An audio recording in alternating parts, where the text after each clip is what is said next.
Assalamualaikum warahmatullahi wabarakatuh. Saya Muhammad Rias Rasyid akan membahas bagaimana mengintegrasikan kecerdasan spiritual dalam strategi pemasaran.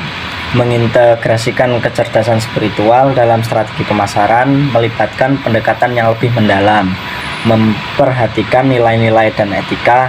Berikut adalah beberapa elemen yang bisa Anda pertimbangkan. Yang pertama, konsep teoritis.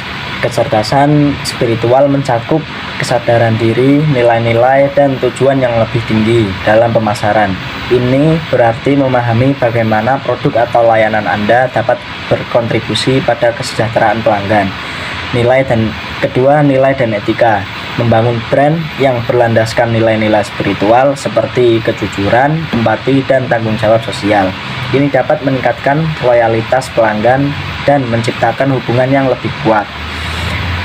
Contoh praktis, banyak perusahaan sukses seperti Patagonia menggunakan nilai-nilai keberlanjutan dalam pemasaran mereka.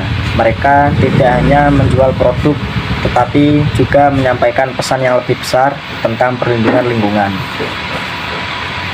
Strategi pemasaran menggunakan storytelling untuk menyampaikan misi dan visi yang lebih tinggi, melibatkan komunitas melalui kegiatan sosial atau kampanye yang selaras dengan nilai-nilai spiritual dapat menciptakan ikatan emosional dengan pelanggan. Dengan mendalami aspek-aspek ini, perusahaan dapat menciptakan strategi pemasaran yang tidak hanya efektif tetapi juga bermakna. Berikut adalah langkah-langkah untuk mengintegrasikan kecerdasan spiritual dalam strategi pemasaran. Yang pertama, identifikasi nilai-nilai inti. Tentukan nilai-nilai spiritual yang sesuai dengan visi dan misi perusahaan. Ini bisa meliputi kejujuran, keberlanjutan, empati, atau tanggung jawab sosial. Yang kedua, pahami audiens. Lakukan riset untuk memahami kebutuhan dan aspirasi spiritual pelanggan. Apa yang mereka cari dalam produk atau layanan Anda. Yang ketiga, pengembangan pesan yang bermakna. Buatlah pesan pemasaran yang mencerminkan nilai-nilai tersebut.